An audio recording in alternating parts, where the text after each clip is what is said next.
The morning Silas Brennan walked into Culloden County Implement with cash folded in his shirt pocket. Every man in that showroom could smell the dust on him before they saw his face. It was August 1967, middle of a drought summer that had turned half the topsoil in southern Kansas into something closer to ash than earth. The kind of heat that made the horizon shimmer and dance, that turned work into punishment and hope into something you measured in half inches of rainfall that never came. Silas had driven his battered '59 Chevy pickup 17 miles from his place outside Meridian just to look at tractors he probably could not afford. The truck's engine pinged and knocked from the heat, and the vinyl seat had cracked long ago, exposing foam that had turned brittle and yellow. But the truck ran. That was what mattered to Silas. Things that ran, things that worked, things a man could depend on when everything else was falling apart. The implement dealership sat on the corner of Main and Commercial, right where it had been since 1947. Big plate glass windows facing the street, green and yellow John Deere colors everywhere you looked. Inside, the showroom floor gleamed under fluorescent lights that hummed like angry wasps.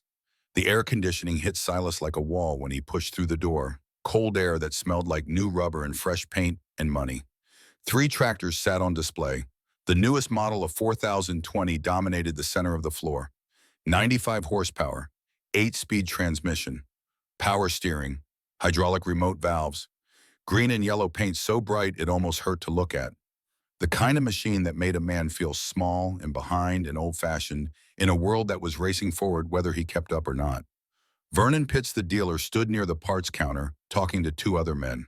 Vernon wore a white shirt and thin dark tie even in 100-degree heat. His hair was slicked back with something that made it shine under the lights. When Silas walked in, Vernon glanced over, took in the worn boots and faded denim and work-stained hands, and something shifted in his expression.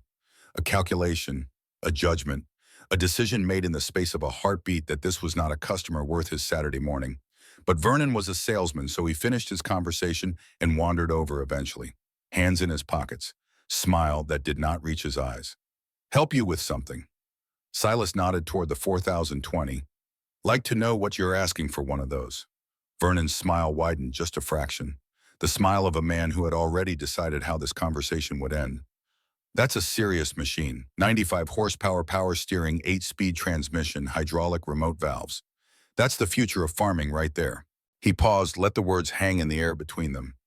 "We're asking 4,800, but for a serious buyer, I might find some room." Silas did the math in his head, compared it to what he had in savings, what the wheat had brought in July, what he still owed the bank on his land note. The numbers did not work, not even close. But he asked anyway, because a man had to ask, had to know for certain before he gave up on something. "What would you give me on trade for my Farmall?" Vernon's expression changed. Got a little harder around the edges, a little more amused. "Which Farmall? Maine 1949 model. Runs good. New clutch last spring. Rebuilt the carburetor myself 2 years back." Vernon actually laughed, short and sharp like a cough. "A 49M. He shook his head, still smiling. "Hell, friend, that thing's old enough to vote." He looked over at the two men he had been talking to earlier, making sure they were listening, turning this into a performance. "I could not give you more than 200 for it, and that's only if I'm feeling generous. Probably end up scrapping it for parts." The showroom had gone quiet. The two other men, one of them, Merritt Thornton, who farmed a section and a half on the north edge of the county, had stopped their conversation to listen. Silas could feel their eyes on him, could feel the judgment in the silence. 200, Silas said slowly. Not a question, just letting the number sit in the air between them. "That's charity," Vernon said, warming to his subject, now playing to his audience. "Nobody wants those old M's anymore. They're slow, they're small, they're obsolete." He gestured toward the 4020 like it was a piece of evidence in a trial. "You're probably burning more in repairs every year than that tractor's worth. Smart farmers are upgrading, getting equipment that can cover ground, that can make them profitable." He let the sentence hang there, unfinished but clear, the implications sharp as a knife. "Guys still running that old International Harvester junk?" Vernon shrugged, spread his hands. "Well, that's why half the small operators are selling out." Merritt Thornton chuckled. The other man, someone Silas did not recognize, smiled and looked away. The kind of smile that said he was glad he was not the one standing there being called a fool. Heat rose in Silas's chest. Not anger exactly, something deeper and quieter than that.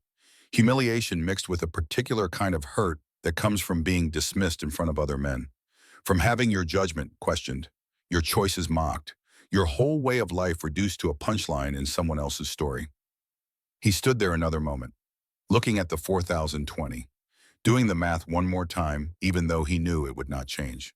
That tractor was the future, big and powerful and efficient, and everything a modern farmer was supposed to want.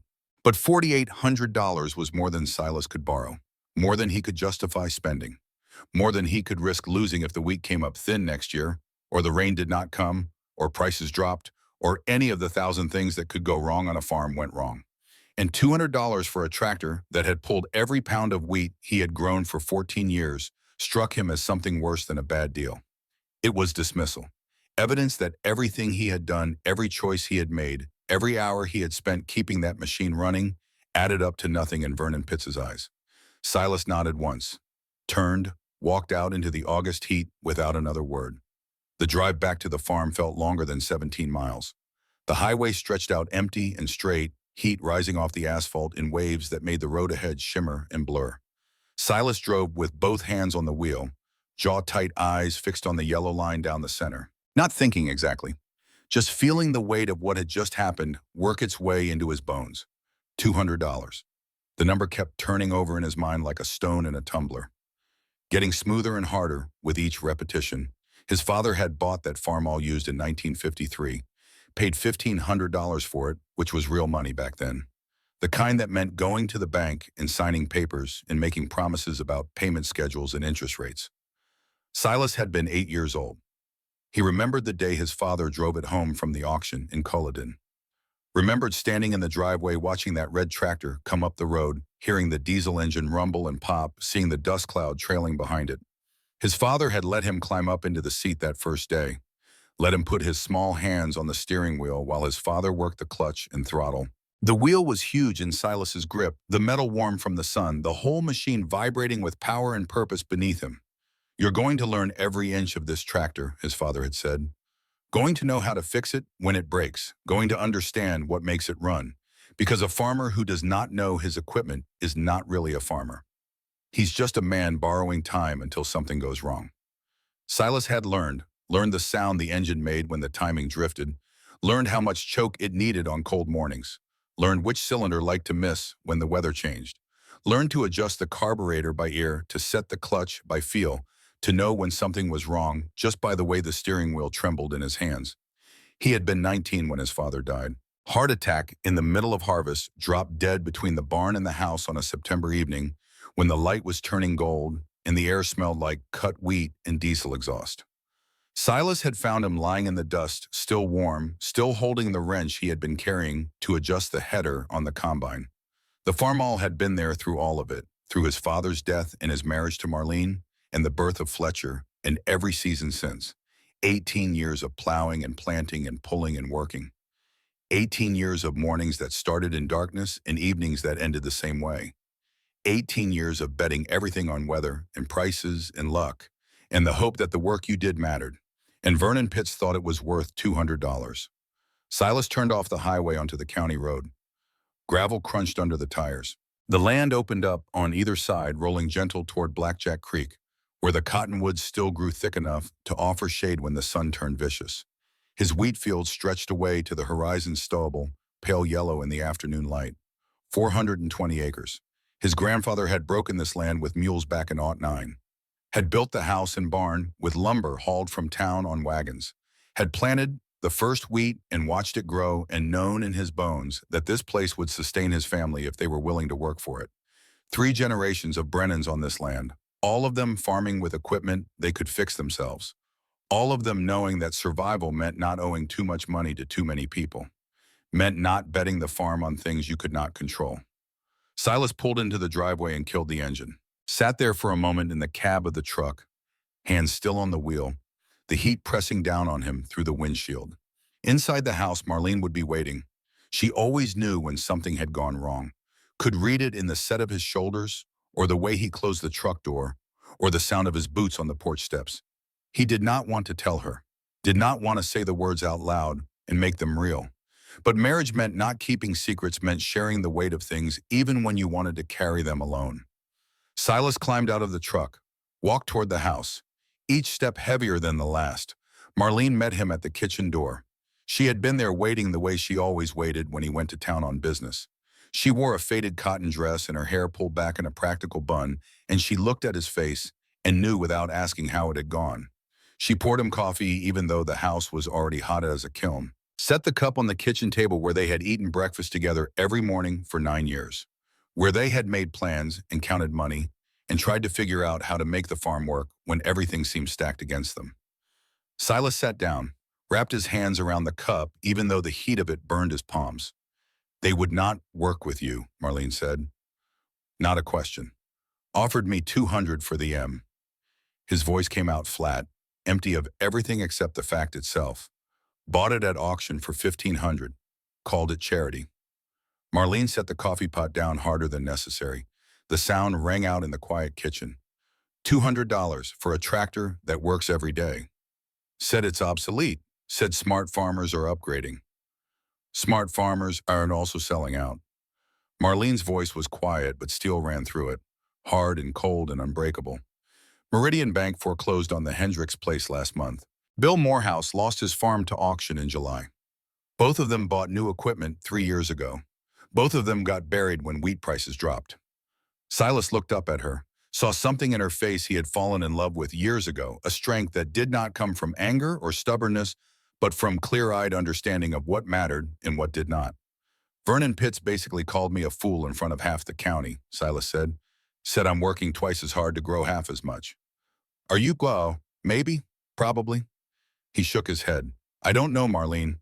I just know that tractor works, and I know what I can fix on it. And I know I don't owe anybody money for it." Marlene sat down across from him, reached across the table and took his hand. Her fingers were rough from work, strong from years of doing what needed doing without complaint. "Then we keep the Farmall," she said, "and Vernon Pitts can go straight to hell." Silas looked at her, saw the steel in her eyes that had made him ask her to marry him in the first place. A decision clicked into place like a plow dropping into soil. "Yeah," he said. "Yeah, I think that's exactly what we do." But even as he said it, even as the rightness of the decision settled over him, Silas knew it meant something more than just stubbornness. It meant he had to become a different kind of farmer, had to learn things most men were forgetting, had to develop skills that the newer equipment was making obsolete. After Marlene went back to her work, after the kitchen was quiet again, and the afternoon stretched long and hot toward evening, Silas walked out to the barn. The Farmall sat where he had left it that morning. Red paint faded to something closer to pink in places. Wide front end, enough hours on the engine that the serial number plate had worn smooth. It looked old and used, and exactly like what Vernon Pitts had said it was. Obsolete, a relic from another time. Silas climbed up into the seat, put his hands on the steering wheel the way his father had taught him. The connection between this tractor and his land and his life ran deeper than economics or efficiency or anyone else's opinion. If he was going to keep it running, he needed to understand it completely. Not just know how to operate it, but know how to fix it, how to rebuild it, how to keep it alive through nothing but knowledge and work and refusal to quit.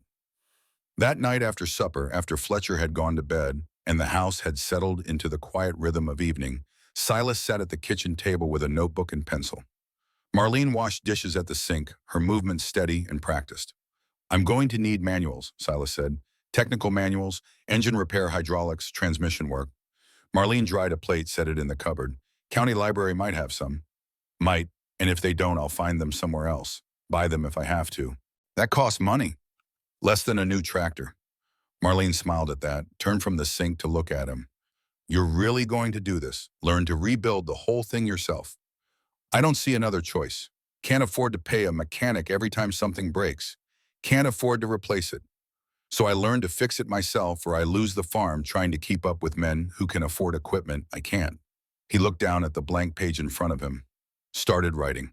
List of things he needed to learn, things he needed to understand, parts he should probably have on hand, tools he would need to acquire.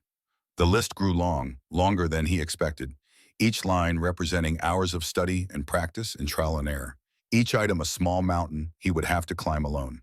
But as he wrote, something unexpected rose in his chest, not fear or doubt or the weight of impossible odds. Purpose. The clarity that comes from knowing exactly what needs to be done and deciding to do it regardless of how hard it might be. The Farmall was not just a tractor anymore. It was a statement, proof of something he could not quite put into words, but understood in his bones. Something about self-reliance and independence, and not letting other men's opinions dictate how he ran his operation. He would master that machine, would learn its secrets and understand its weaknesses and keep it running long past when reasonable men would have given up.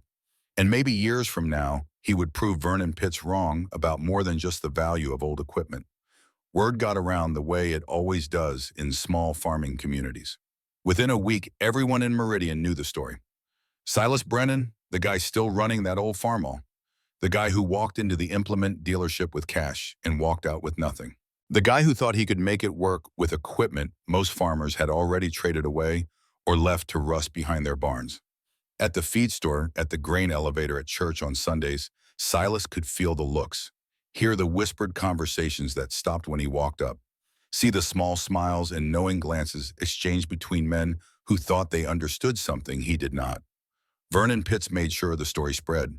He told it at coffee shops and gas stations, told it like a joke, like a cautionary tale, like proof of his own wisdom and the foolishness of men who refuse to modernize.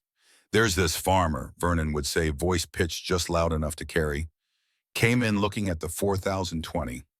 Nice machine, real future of farming, but he's still running a 49M. Wanted me to give him trade value on it. Vernon would pause here, let the anticipation build. Told him 200 if I was feeling generous, which I was not. Men would laugh, would shake their heads, would feel grateful they were not the subject of the story. Merritt Thornton, who had been there that day in the showroom, that told his own version over beers at the tavern in town, made himself sound a little smarter, a little more successful by association with Vernon's judgment and by distance from Silas's mistake. Poor bastard, Merritt would say, a voice heavy with false sympathy and trying to compete with 20-year-old equipment. I give him 2 years before he's selling out like the rest. Silas heard about it third hand, fourth hand, heard his name mentioned in conversations he was not part of, heard his choices questioned by men who did not know his land or his debt or his reasons for doing what he did. He did not respond, did not defend himself, just kept working, kept learning, kept showing up at the feed store and the grain elevator and church with his head up and his expression neutral and his business his own. But the humiliation dug in like a splinter under skin, small and sharp and impossible to ignore. Every time he saw Merritt Thornton or heard Vernon Pitts' voice or caught someone looking at him with that particular mixture of pity and judgment, the wound opened fresh. Marlene saw it wearing on him, saw the way his jaw tightened when they went to town, the way he came home from church quieter than usual, the way he worked longer hours in the barn, teaching himself skills other men paid professionals to handle. One evening in early autumn, after Fletcher had gone to bed, she found Silas sitting at the kitchen table with manuals spread out in front of him. Diesel engine theory, hydraulic system maintenance, transmission repair. You can't let them get to you, she said. Silas looked up. His eyes were tired, hands stained with grease, even though he had washed them twice. I'm not. Yes, you are. You're letting Vernon Pitts and Merritt Thornton and every other fool in this county who thinks new equipment is the answer to everything make you doubt yourself. Maybe I should doubt myself. Maybe they're right. They're not. Marlene's voice was firm. Final. You made the only choice that makes sense for us, for this farm, for our family. She sat down across from him. They're all going to learn. Give it time. They're going to learn what happens when you borrow more than you can pay back. When you bet everything on equipment that breaks down and costs a fortune to fix. When you listen to salesmen instead of listening to your own judgment. And what if I'm wrong? What if I really am just stubborn? Then we'll fail honestly. We'll fail without owing anybody anything. We'll fail with our heads up. She reached across and put her hand over his. But we're not going to fail because you're smarter than they give you credit for. And that tractor is tougher than they think. And this farm is going to outlast every operation built on debt and hope. Silas looked at her for a long moment. Then he nodded, went back to his manuals, kept learning. Spring came to Kansas the way it always did, slow and hesitant at first, then all at once. The prairie grass greened up. Blackjack Creek ran high with snowmelt from storms that had finally broken the drought. The air smelled like wet earth and possibility. 1968, 1 year after the humiliation, 1 year after Vernon Pitts had offered him $200 and called it a charity. Silas prepared his fields the way his father had taught him, plowed and disked and harrowed. The farmall pulled the implements steady and reliable. Not fast, not powerful by modern standards, but sufficient, adequate, enough. He planted winter wheat in September, stood at the edge of his fields watching the seeds go into the ground in straight rows, trusting that the rain would come and the sun would shine, and the wheat would grow the way it had grown for 3 generations of Brennans on this land. And it did. By April, the wheat stood knee-high and green as money. By May, it was waist-high and turning gold at the tips. By June, it was ready for harvest, 420 acres of grain waving in the wind, worth more per bushel than it had been in years. The farmall pulled the combine, pulled the grain wagons, worked dawn to dusk without complaint, without breakdown, without drama. Just steady, reliable service, the way it had given for 19 years. Silas brought in a good crop, better than good, the best yield he had seen in 5 years. Enough to pay down the land note significantly, enough to put money in savings, enough to fix the barn roof that had been leaking since his father's time, enough to buy Fletcher new clothes for school, and Marlene a new dress she would never ask for, but deserved. At the grain elevator in Meridian, men noticed, saw the loads Silas brought in, did the math in their heads, realized that the old farmall and the stubborn farmer, who refused to modernize, had somehow managed to have a year as good as anyone's, better than some. Vernon Pitts heard about it too, saw Silas driving through town with a grain wagon full of wheat, saw the way other farmers nodded to him now, saw that the joke he had been telling for a year did not land quite as well anymore. But Vernon just smiled, told himself it was luck. One good year, rain at the right time, nothing Silas had done or earned, just weather and chance. Next year would be different. Next year the equipment would break down, or the crop would fail, or something would happen to prove that Vernon had been right all along. He was a salesman. He believed in what he sold. Believed that new was better, and bigger was smarter, and debt was just the cost of doing business in the modern world. He believed it right up until the day his dealership closed.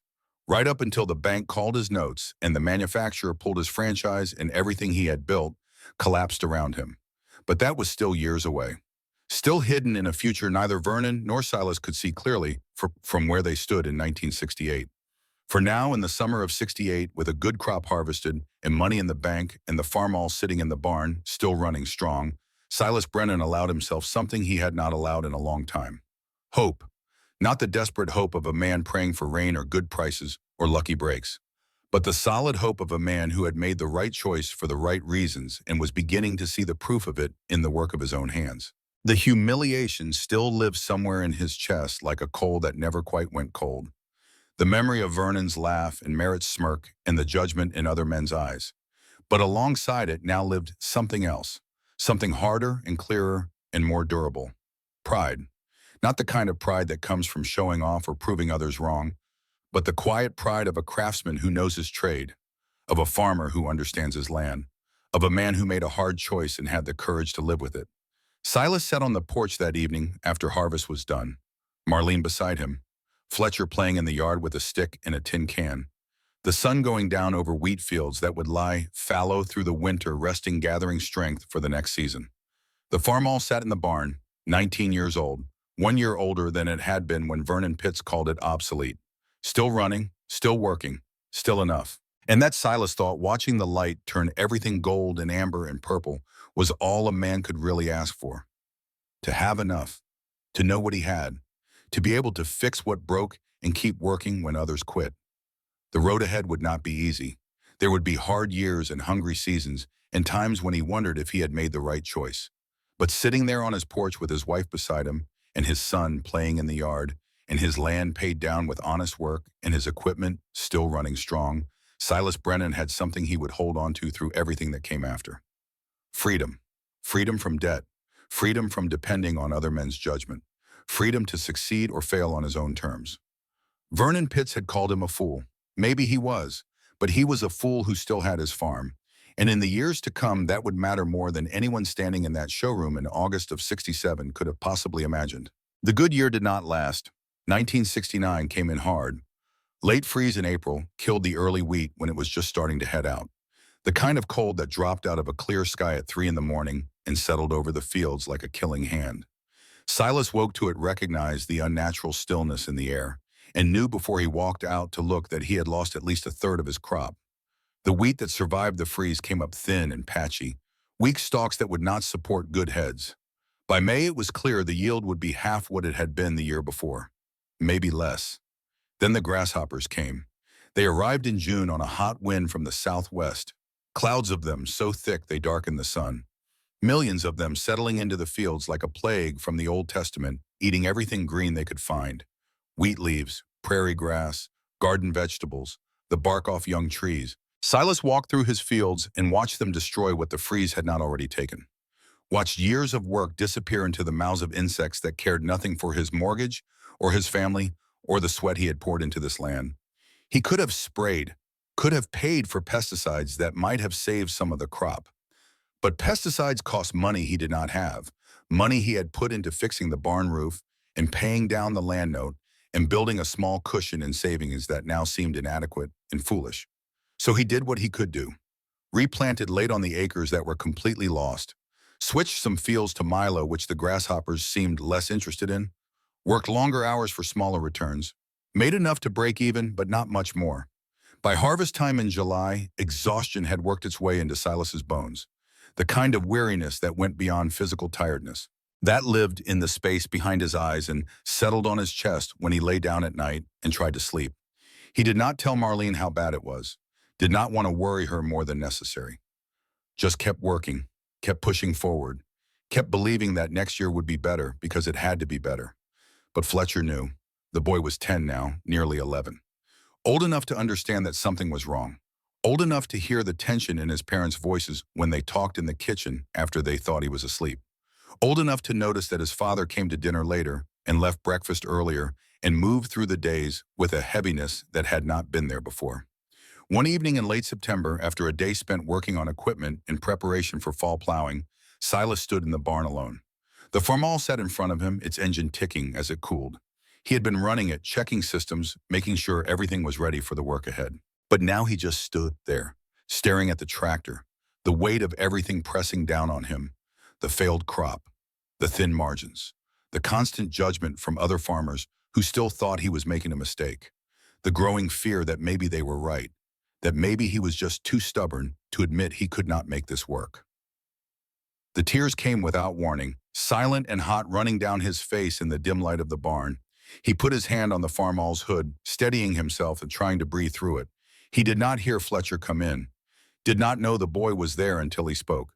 "Dad," Silas turned quickly, wiping his face with the back of his hand. Fletcher stood in the doorway, silhouetted against the last light of evening. "Go on back to the house, son. I'll be in shortly." Fletcher did not move, just stood there looking at his father with eyes that were too old for 10. "I heard you," Fletcher said quietly. "Last night, in here. I came to the door, but I didn't want to bother you." Shame broke open in Silas's chest. The shame of being seen in his weakness, mixing with a deeper shame that his son had to carry this burden of knowledge. "It's been a hard year," Silas said, his voice rough, unsteady.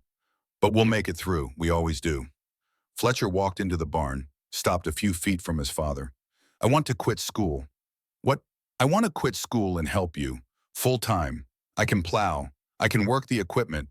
You could get more done if I was here." Silas looked at his son, saw the fear in the boy's eyes, the desperate need to fix something he did not understand and could not control.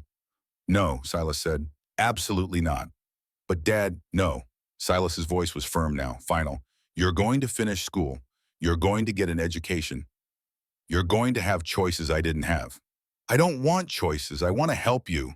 Silas walked over to the Farmall, patted the seat. "Come here." Fletcher climbed up, sat where Silas had sat when he was 8 years old, and his father had let him grip the steering wheel for the first time. Silas stood beside the tractor, one hand on the fender, looking at his son. "This isn't about winning," Silas said. "This isn't about proving Vernon Pitts wrong or showing the other farmers I was right. This is about doing what's right for our family, about not owing money we can't pay back, about keeping this farm so you can decide whether you want it or not." "I want it." "You say that now, but you're 10. When you're 18, 2025, you might want something different. Might want to live in a city, might want to work in an office, might want to do something that doesn't involve dirt under your fingernails and prayers for rain." "I won't."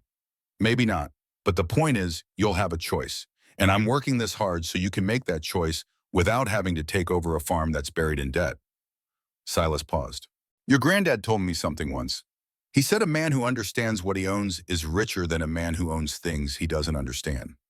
I'm learning to understand this tractor, learning to understand this land. And part of that understanding is knowing when to push and when to accept that some years are just going to be hard. Fletcher looked down at the steering wheel, his hands small against the worn metal. Are we going to lose the farm? No, we're not going to lose the farm. How do you know? Because I'm not going to let it happen. Silas put his hand on Fletcher's shoulder. Now go on back to the house. Tell your mother I'll be in for supper in a few minutes. Fletcher climbed down from the tractor, walked toward the door, stopped and turned back. Dad, I don't think you're a fool. I don't care what anybody says. After Fletcher left, Silas stood alone in the barn again.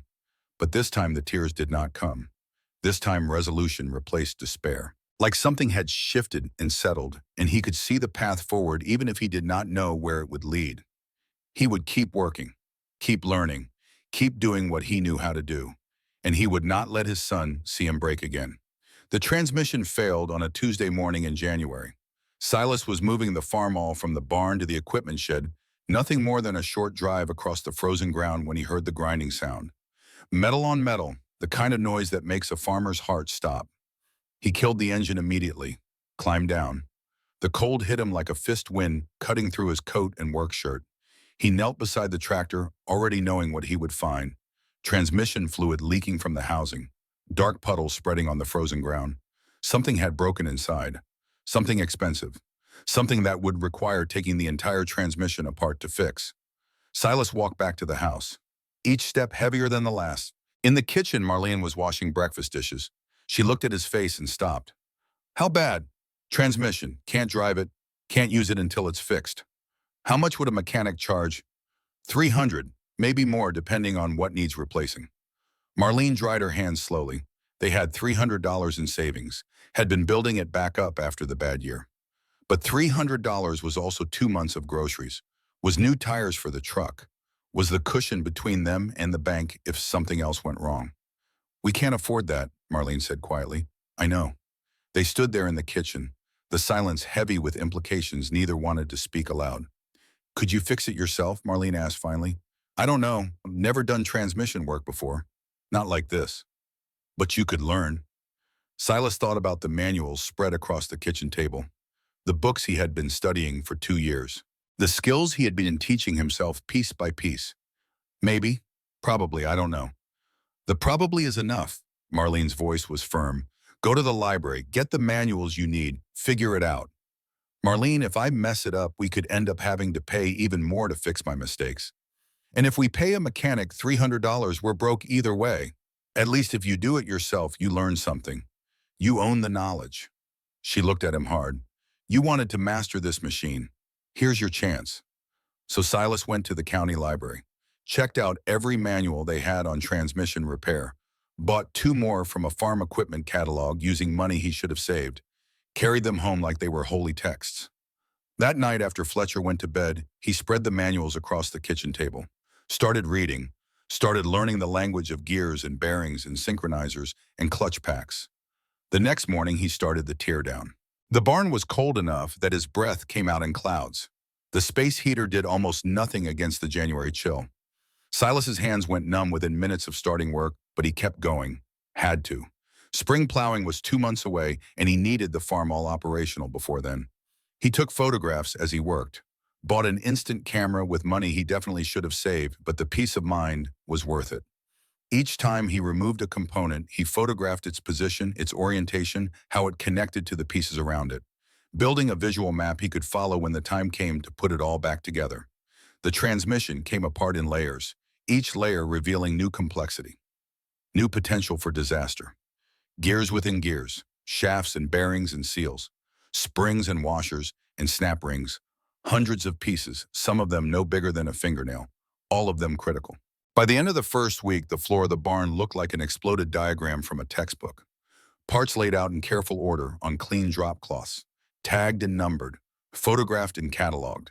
Silas spent his evenings at the kitchen table with the manuals open trying to understand what he was looking at, trying to figure out which parts were damaged and which could be reused, trying to learn a craft that most men spent years mastering. Marlene brought him coffee, brought him food, did not tell him to quit even when she found him asleep at the table at 2 in the morning, face pressed against a page of technical diagrams. By the fourth week, Silas had identified the problem. A bearing had failed. The broken pieces had scored the gear teeth and damaged the synchronizer. He needed new parts, needed to order them from a dealer. The parts cost $80, a fortune, but still less than a mechanic would have charged for the labor alone. By the middle of week 4, with the new parts installed and half the transmission reassembled, Silas hit the wall. It was evening. He had been working since dawn with only brief breaks for meals. Fletcher was doing homework at the kitchen table. Marlene was mending clothes by lamplight. And Silas was in the barn staring at a pile of gears and shafts and bearings with absolutely no idea which piece went where next. He had lost his place in the sequence. The photographs were not clear enough. The manual diagrams did not match what he was looking at, and he was so tired, so cold, so deep into the work that he could not think clearly anymore. He sat down on the barn floor, put his head in his hands. Exhaustion crashed over him in waves. He had failed, had wasted weeks and $80, and now he was going to have to pay a mechanic anyway. Going to have to admit he could not do this, going to have to accept that some things were beyond him. The barn door opened. Marlene came in carrying a cup of coffee and a blanket. She did not say anything, just handed him the coffee and draped the blanket around his shoulders. Then she sat down beside him on the cold floor. They sat there in silence for a long time. The only sound was wind rattling the barn siding and the ticking of the space heater. "I can't figure it out," Silas said finally. "I thought I could, but I can't." "You will. I've been trying for 4 weeks." "Then try for one more." Marlene's voice was calm, steady. "You know what needs to be done. You've studied the manuals. You've taken it apart. You just need to take a breath and start over from where you are." "What if I can't?" "Then you can't, but you don't know that yet." She stood up, brushed off her dress. "If it was easy, everyone would do it. If it was simple, you wouldn't have to try so hard. But the hard things are the ones worth doing." She left him there with the coffee and the blanket and the impossible task spread out before him. Silas sat for another few minutes. Then he stood up, walked to the workbench, spread out his photographs in order, opened the manual to the page he needed, started over from the beginning, checking each piece against the diagram, matching each number to its position. And slowly, piece by piece, it started to make sense again. He worked through the night, through exhaustion, through the moment when his hands were so cold he could barely grip the wrenches, through the doubt and fear and certainty that he was making a mistake. By dawn, the transmission was reassembled. By breakfast, it was reinstalled in the Farmall. By mid-morning, with Marlene and Fletcher watching from the barn door, Silas climbed into the seat and turned the key. The engine started, ran smooth. He engaged the clutch, shifted into first gear. The Farmall rolled forward without grinding, without hesitation, without any sign that it had been in pieces on the barn floor for 6 weeks. Silas drove it out of the barn and across the frozen yard. Shifted through all 8 gears, forward and reverse. Everything working, everything perfect. When he climbed down, Marlene was smiling. Fletcher was jumping up and down, and something had changed in Silas's chest. The weight that had been pressing down on him for months had lifted. He had done this, had fixed this machine, had kept it running through nothing but knowledge and stubbornness and refusal to quit. And that meant he could keep farming, could keep the land, could survive whatever came next. What came next was failure. Other people's failure. 1970 brought drought again, the kind that cracked the earth and turned the sky white with heat and dust. Water in Blackjack Creek dropped to a trickle. The wheat came up sparse and thin. But Silas had learned from the last drought, had changed his tilling methods, had started leaving stubble to hold moisture. And while his yields were not great, they were better than his neighbors. He made enough to get by. Around him, farms started collapsing. The Hendricks place went first, foreclosed by Meridian Bank in August. Then the Morehouse farm went to auction. Then 3 more in the space of 6 months. Good men, hard workers, guys who had done everything the experts said to do. They had bought new equipment, had expanded their operations, had borrowed money at rates that seemed reasonable when wheat prices were high and rain was regular. But when the drought came and the prices dropped and the payments came due, all that modern equipment got auctioned off for pennies on the dollar. The families packed up and moved to town or moved away entirely, left empty houses and silent barns and fields that got absorbed by bigger operations or sold to out-of-state investors who never walked the land they owned. Silas started attending the farm auctions. Not to gloat, not to feel superior, but because the auctions were where you could buy parts cheap, used bearings still good for thousands of hours, gaskets and seals in original packaging, hydraulic lines and fuel filters and all the small pieces that kept equipment running.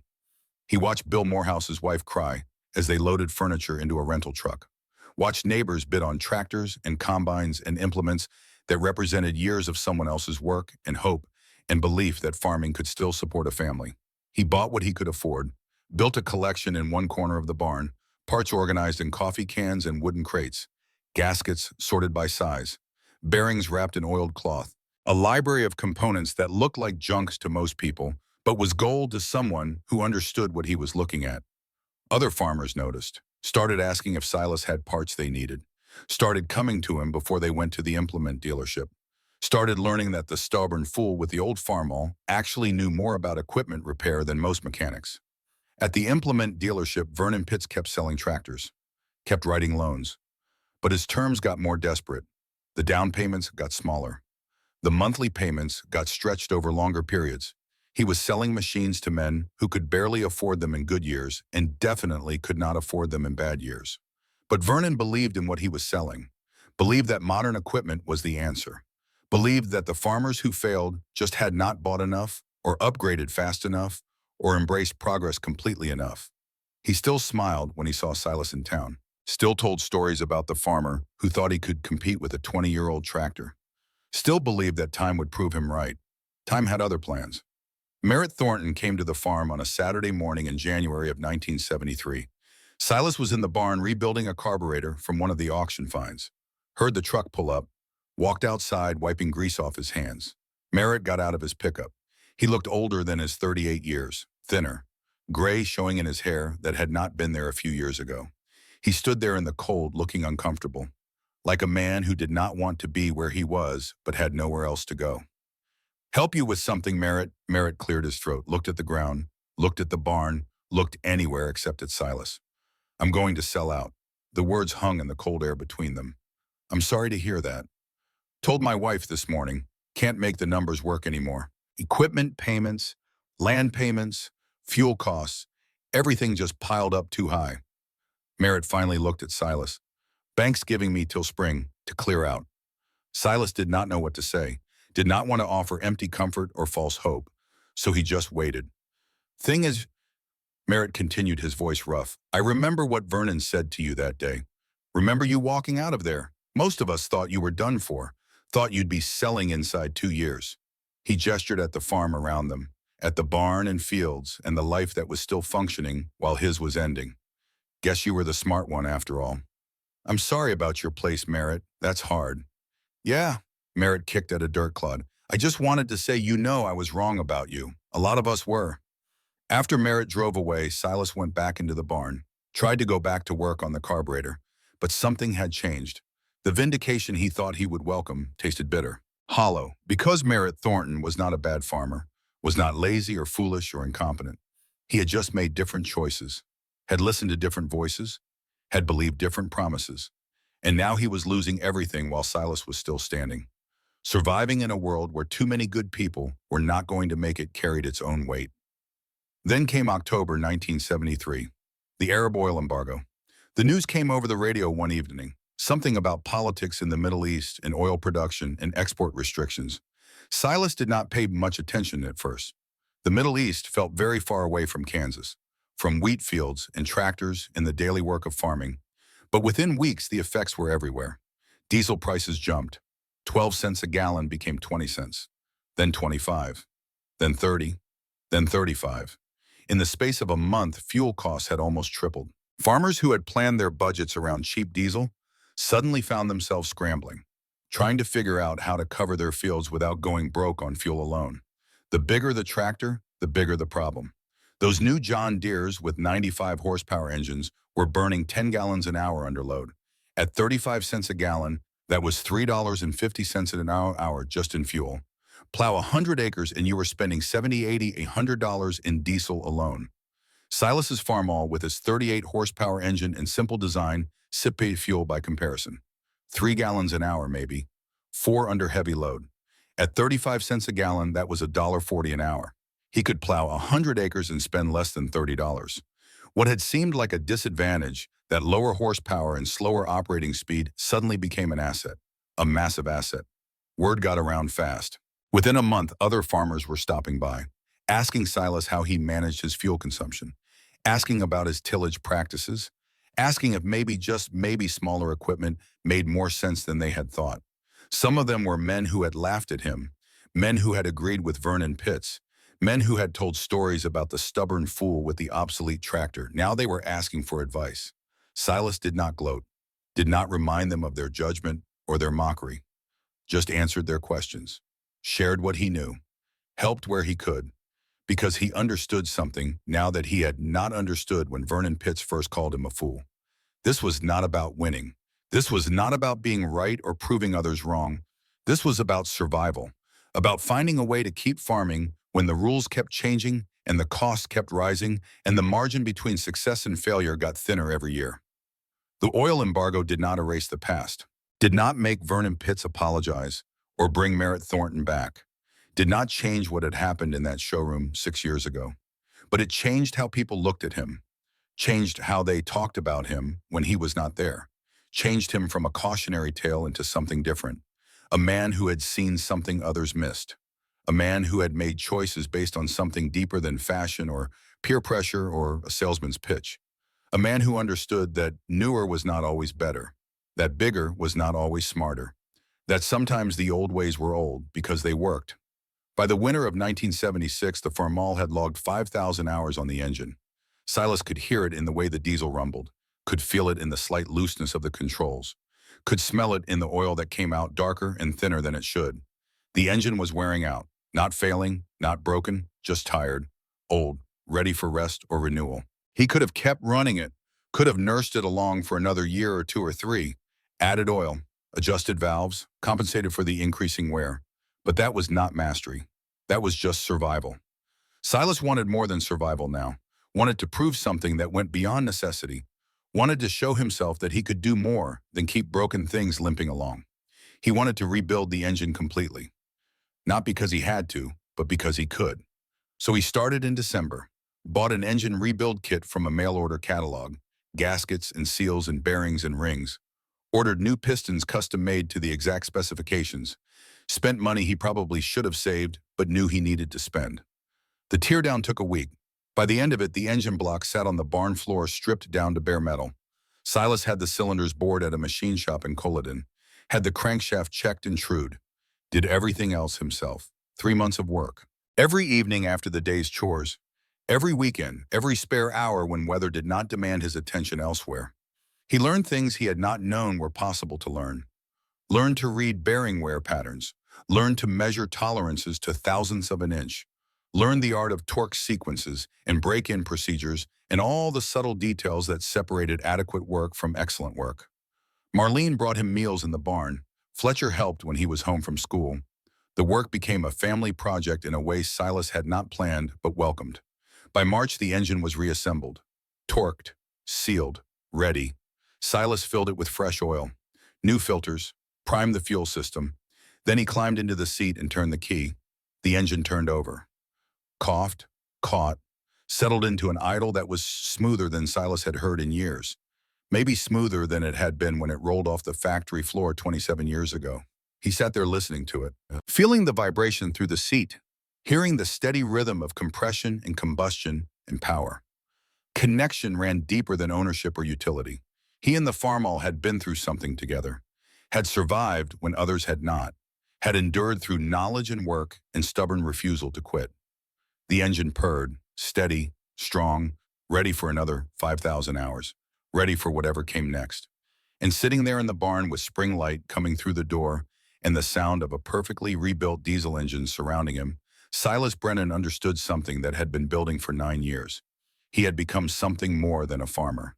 He was a craftsman, a master of his equipment and his land and himself. The desert years were ending, the years of failure and fear and constant doubt, the years when survival had been enough and pride had been a luxury he could not afford.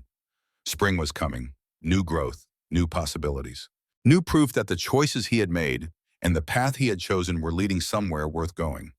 The Farmall sat there idling, 27 years old, rebuilt, renewed, ready, just like the man who had refused to give up on it. July 1977 arrived hot and still, the kind of heat that made the air shimmer and bent the horizon into wavering lines that looked like water but never were. Silas stood in the lobby of Meridian Bank with a check in his hand, his final payment, the last dollar he would ever owe on the 420 acres his grandfather had broken with mules back in '09. The bank clerk, a young woman who had not been born when Silas first signed his mortgage papers, processed the payment with efficient disinterest, stamped the paperwork, filed it in a folder, handed him a receipt that said in plain language what 10 years of work had earned him, paid in full. Silas walked out into the heat. The weight that had lived in his chest since his father died, since he took over the farm, and all its debts and obligations had lifted. Gone, replaced by something cleaner and clearer. Freedom. Not the freedom to stop working. The land still needed tending, and the wheat still needed planting, and the equipment still needed maintaining. But the freedom that comes from not owing anything to anyone. From knowing that if the crop failed or the prices dropped or disaster struck, the bank could not take his land, could not auction off his family's history and his grandfather's sweat and everything 3 generations of Brennans had built. He drove home slowly, windows down, radio off, just the sound of tires on gravel and wind through the mom and his own breathing. At the farm, Marlene met him at the door. She had been waiting, watching for the truck. When she saw his face, she knew before he said anything. It's done. She did not cry, did not shout or celebrate or make a fuss. Just walked over and put her arms around him and held on tight. They stood there in the kitchen for a long time, not speaking, just holding each other and feeling the weight of what they had accomplished together. That evening, Marlene insisted on a party. Nothing fancy, nothing expensive, just a few close friends and neighbors who had also survived the decade. People who understood what it meant to still be farming when so many others had given up or been forced out. They grilled steaks in the yard, drank beer in the cooling evening air, told stories about close calls and narrow escapes and the times they thought for sure they would not make it. Fletcher was there home from his first year at college, 18 years old now, taller than Silas, broader in the shoulders, but still with the same serious eyes that had looked at his father in the barn years ago and said he did not think his father was a fool. Someone asked Silas what his secret was, how he had managed to hold on when bigger operations with better equipment had folded. Silas thought about it for a while, watched the sun go down over his wheat fields, watched the light turn everything gold and amber and purple. I think maybe I just did not try to be something I was not, he said finally. Did not try to outproduce the big operators. Did not try to compete on their terms. Just tried to run a farm I could afford, with equipment I could fix, growing crops I understood, living on less than I made. He paused, looked at the Farmall visible through the open barn door. 28 years old now, still running. Nothing fancy, nothing complicated, just sustainable. And stubborn, Marlene added from across the yard, smiling at him. Do not forget stubborn. Yeah, Silas agreed. That too. The party ended when the stars came out and the mosquitoes got bad. People drove away down the gravel road, taillights fading into darkness, leaving Silas and Marlene and Fletcher standing in the yard. You did good, Dad, Fletcher said quietly. Silas looked at his son, saw pride there. Respect, the kind that cannot be forced or faked, the kind that has to be earned through years of consistent action and kept promises and doing what you said you would do. We did good, Silas corrected. All of us could not have done it alone. Later that night, lying in bed with the windows open and the sound of crickets drifting in on the breeze, Marlene turned to him. 10 years, she said. 10 years since Vernon Pitts called you a fool. I remember. Do you ever think about going back there to the dealership just to let him know he was wrong? Silas thought about it, about walking into that showroom again, about standing in front of Vernon Pitts and laying out the proof of his success, about watching Vernon's face as he realized that the farmer he had dismissed had outlasted his predictions and his judgment. No, Silas said, I do not think about it much anymore. And it was true, the humiliation that had burned so hot 10 years ago had cooled. Not forgotten, not forgiven exactly, just no longer important. Vernon Pitts' opinion did not matter anymore because Silas had proven something more important to himself. He could do this, could farm his land and fix his equipment and provide for his family without owing his soul to banks or dealers or anyone else's idea of how things should be done. That was enough. That was everything. September 1907 came in cool and clear. Harvest was done. Fall plowing was underway. Silas was working on the Farmall in the barn, changing oil and filters, preparing for the season ahead. He heard about Vernon Pitts's dealership closing from a man at the feed store. Heard it casual mentioned in passing like weather or sports scores. Culloden County Implement was shutting down, going out of business, bankrupt. Silas did not believe it at first. The dealership had been there since before he was born, had survived the Depression and 2 wars and every agricultural crisis in between. It seemed impossible that it could just close, just end. But the next Friday, driving through Culloden on errands, Silas pulled up in front of the dealership and saw for himself. The showroom windows were empty. The lot where shiny new John Deeres had sat was bare concrete. There was a bankruptcy sale notice taped to the front door. Foreclosure signs, legal language about creditors and assets in liquidation. Silas sat in his truck for a few minutes, engine idling, looking at the empty building, trying to figure out how he felt. Sadness was what came.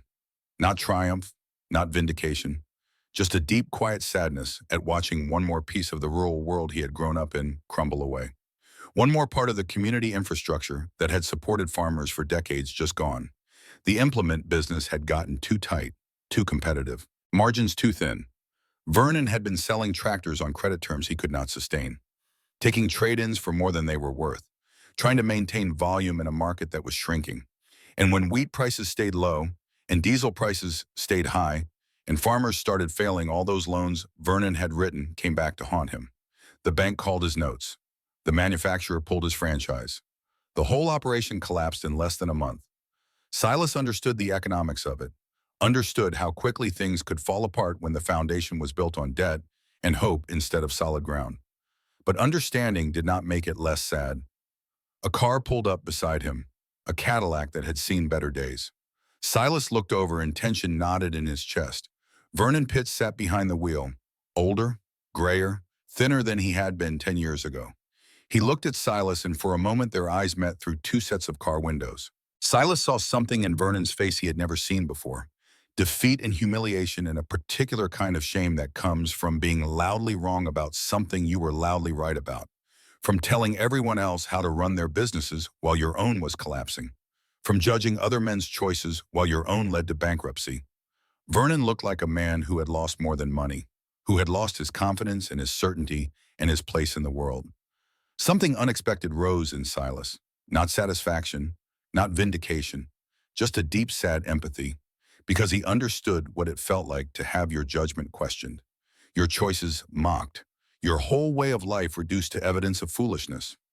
He understood what it felt like to stand in a room and know that everyone there thought you were making a mistake, thought you were going to fail, thought you were too stubborn or too proud or too stupid to see the truth they could all see so clearly.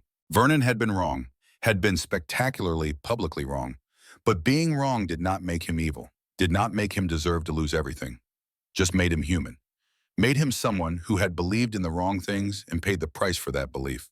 Silas nodded once, respectful, acknowledging the man, if not the choices he had made, acknowledging the shared humanity that existed between them despite everything that had happened.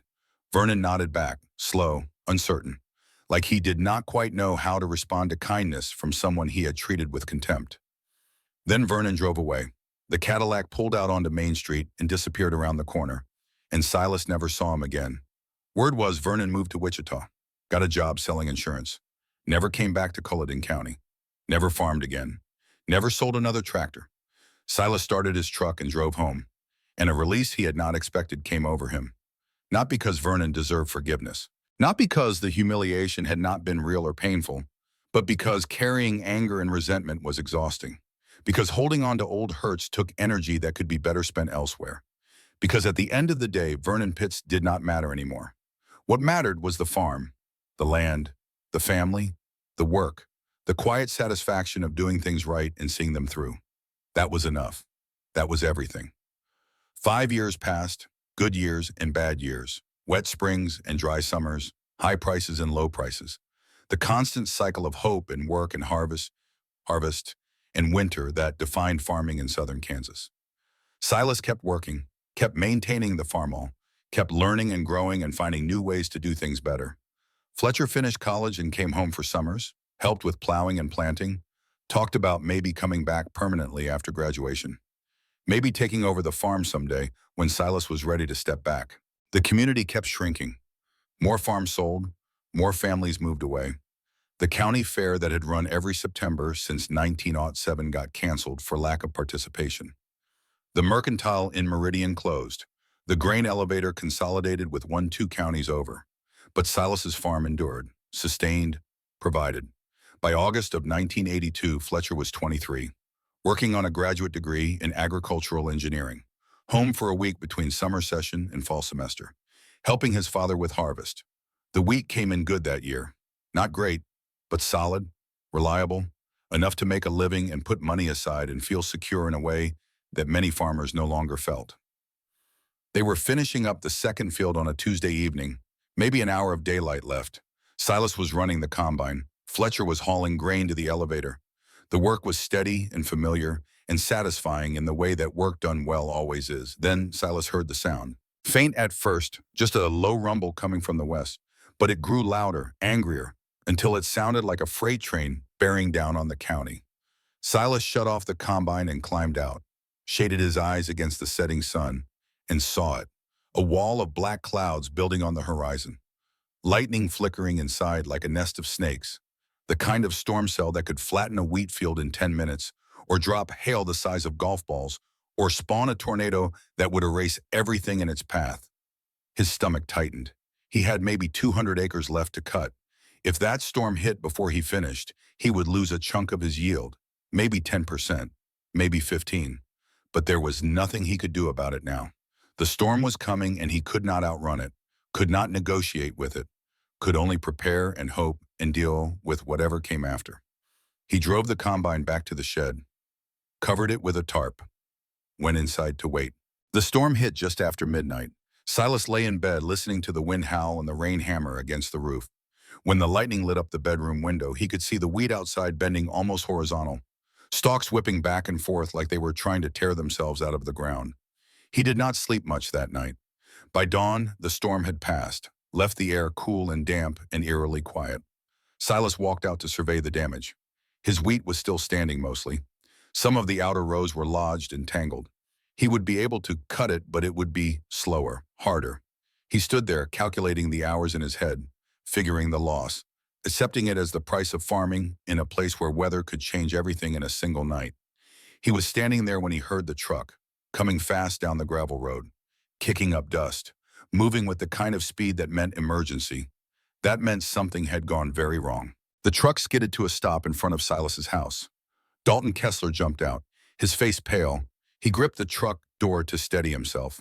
Dalton was 47 now, farmed a section and a half on the south edge of the county, ran 2 big combines and a fleet of tractors that had cost more than Silas's entire farm was worth. Dalton had money, had equipment, had everything Vernon Pitts would have called success.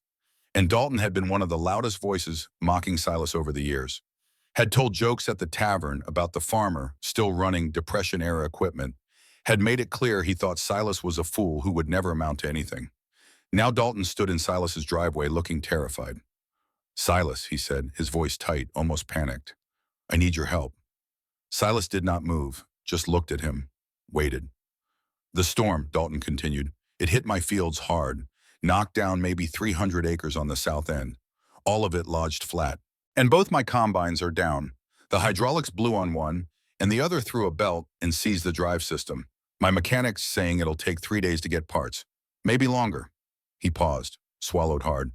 "And if I do not get that wheat up in the next 48 hours, it's going to start molding in the field. I'm looking at a $100,000 loss, Silas, maybe more."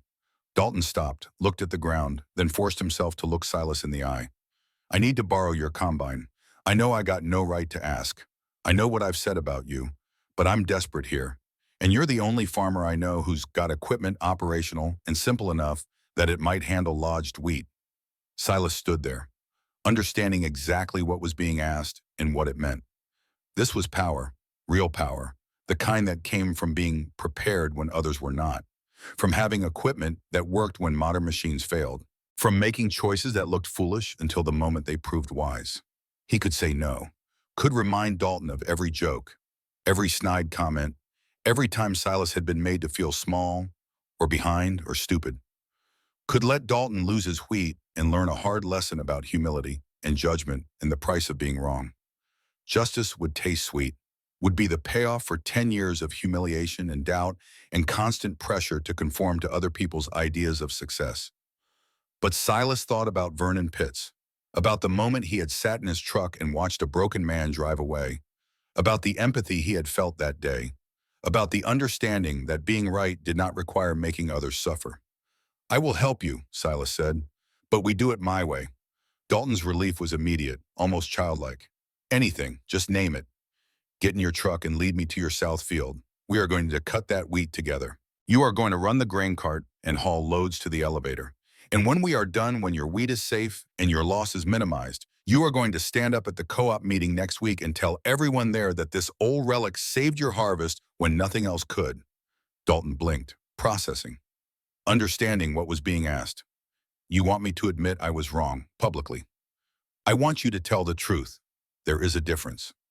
Dalton nodded slowly. "Deal." They worked for 2 days straight, Silas and Dalton, cutting that lodged wheat under sun that felt like it was trying to punish them for their ambition. The 28-year-old combine was not fast, not compared to Dalton's machines with their 20-foot headers and computerized systems and all the modern conveniences that were supposed to make farming easier. But it was steady, methodical, and it handled the tangled stalks better than anyone expected. Silas adjusted the header height, slowed the reel speed, let the combine do what it was built to do. Work that required understanding. That required field developed over thousands of hours. That required the kind of knowledge you could not buy in a showroom or learn from a manual. Dalton ran the grain cart, hauling load after load to the elevator, working harder than he had worked in years, seeing firsthand what it meant to farm with equipment that demanded more from the operator because it gave less in terms of convenience. By the end of the second day, they had cut all 300 acres. Dalton's loss was cut in half, maybe more. Instead of $100,000 gone, it was 50. Still painful, still expensive, but survivable. When they finally shut everything down and stood there in the empty field with dust settling around them and the sun going down and the work done, Dalton turned to Silas. "I do not know how to thank you." Silas just shrugged. "You already did." He climbed into the combine, drove it slowly back toward his farm, left Dalton standing there in the field, left him to think about what had just happened and what it meant and how he was going to explain it to everyone at the co-op meeting. The following week, 40 farmers gathered at the co-op meeting in Meridian. It was the monthly gathering where men talked about prices and weather and politics and all the other things that mattered to people who made their living from the land. Silas sat in the back row like he always did, quiet, listening, not drawing attention to himself. Dalton Kessler stood up halfway through the meeting, cleared his throat, waited for the room to get quiet. "I want to tell you all something," Dalton said, his voice steady but his hands gripping the back of the chair in front of him like he needed the support. "Last week's storm hit my south fields hard, knocked down 300 acres. Both my combines went down at the same time. I was looking at losing everything I had worked for this year." The room was completely silent now. Every man there understood what that meant, understood the fear and desperation that came with watching a year's worth of work about to rot in the field. "Silas Brennan saved my harvest." Dalton gestured toward the back of the room. "With that old Farmall combine, everyone's been making fun of for years. While my $100,000 machine sat broken in the shed, his 28-year-old rig cut 300 acres of lodged wheat and saved me from bankruptcy." Dalton paused. "Let that sink in." "I have spent years telling jokes about Silas, about his old equipment, about his refusal to modernize. I was wrong about all of it. That old combine did what my new ones could not do, and Silas helped me when he had every right to tell me to go to hell." He looked directly at Silas. "I'm sorry, for the jokes, for the judgment, for not seeing that you were right all along." The room was silent for a moment. Then someone started clapping. Slowly at first, then others joined in, and before long the whole room was applauding. Not for Dalton, for Silas, for the farmer who had been called a fool and proved everyone wrong, for the man who had kept his farm when others lost theirs, for the stubborn, quiet, determined operator who had built his success one repair at a time, one season at a time, one choice at a time. Men who once looked past him now met his eyes, sought his advice, shook his hand like they meant it.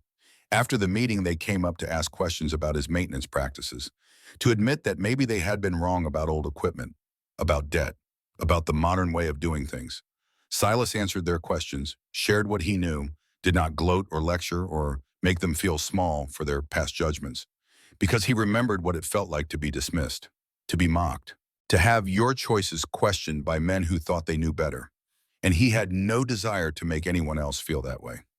3 years later, in the summer of 1985, Fletcher graduated from college with a degree in agricultural engineering. He came home on a Saturday in June, truck loaded with boxes and books and all the accumulated possessions of 4 years away. Pulled into the driveway of the farm he had grown up on and sat there for a moment looking at the house and barn and fields. Everything looked the same, and everything looked different. Smaller maybe, more familiar, more like home than anywhere else he had been. Silas walked out to meet him, 50 years old now, hair going gray at the temples, lines around his eyes from decades of squinting into the sun, but still strong, still capable, still working the land the way his grandfather and father had worked it. "Welcome home," Silas said. "Thanks." Fletcher climbed out of the truck. "I have been thinking about coming back permanently, working the farm with you, maybe taking over someday when you are ready." Silas looked at his son, saw a young man who had choices, who had education and skills and opportunities that went far beyond 420 acres in southern Kansas, who could work anywhere, do anything, build a life that did not involve dirt under his fingernails and prayers for rain. "You sure about that? You could make a lot more money working for a big operation, or teaching, or designing equipment." "I know, but this is what I want." Fletcher gestured at the farm around them. "This is where I belong." That evening, Silas and Fletcher worked together in the barn, teaching Fletcher how to rebuild a carburetor, how to adjust valves by sound, how to feel through a wrench when a bolt was tight enough. All the skills Silas had learned over decades. All the knowledge he had accumulated through study and practice and thousands of hours of trial and error, passing down to the next generation. "This is not really about the machine," Silas said, hands deep in the engine compartment.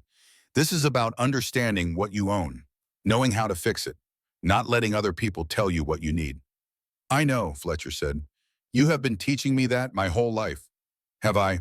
"Yeah, by example, by refusing to quit when everyone said you should, by keeping this farm running when bigger operations were failing, by proving that there is more than one way to succeed."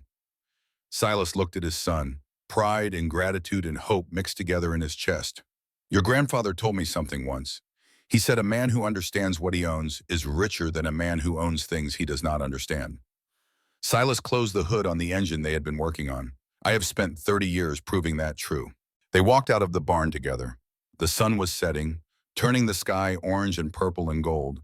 The Farmall sat in its usual spot, 36 years old now, paint faded, metal worn, but still operational, still working, still enough. Fletcher looked at it and smiled. "You know, Vernon Pitts offered you $200 for that tractor?" "I remember." "What do you think it is worth now?" Silas thought about it. About 18 years of plowing and planting and harvesting. About transmission rebuilds done by lamplight in freezing barns. About engine overhauls completed through stubbornness and manual diagrams. About every hour of work and every moment of doubt and every small victory along the way. "I offered Vernon $0 for his opinion," Silas said, "and that is still the best deal I ever made." Fletcher laughed, and something settled in Silas's chest. Completion. Like the circle had closed. Like everything he had worked for and refused to give up on had led to this moment. A farm paid for, a family sustained, a son coming home not because he had to, but because he wanted to. Because he understood that what they had here was worth more than money or modern equipment or anyone else's measure of success. The Farmall sat there in the barn, 36 years old, a relic from another time, obsolete by every modern measure, still running, still working, still proving that Vernon Pitts had been wrong about more than just the value of old equipment. He had been wrong about what mattered, about what lasted, about what made a farmer successful in the ways that really counted. Silas Brennan had spent 18 years proving that, had paid for his land with stubbornness and skill and refusal to quit, had earned the respect of men who once mocked him, had built something that would outlast trends and fashions and the opinions of people who thought they knew better. And standing there in the yard with his son beside him, and the sun going down over fields his grandfather had broken with mules, Silas Brennan understood something that had taken decades to fully comprehend. Success was not measured in horsepower or monthly payments or the approval of salesmen, but in acres paid for, in equipment understood, in work done well and promises kept, in the ability to look yourself in the mirror and know you did it your way. Legacy meant passing down not just land but knowledge, not just equipment but understanding, not just a farm but a way of thinking about work and debt and self-reliance that would sustain another generation. The Farmall would keep running. Fletcher would learn to maintain it, and someday maybe Fletcher's children would learn too. It started with a man walking out of a showroom with his head up. Started with a decision to keep an old tractor everyone said was worthless. Started with the belief that the best deal he ever made was the one where he walked away. The rest was just farming.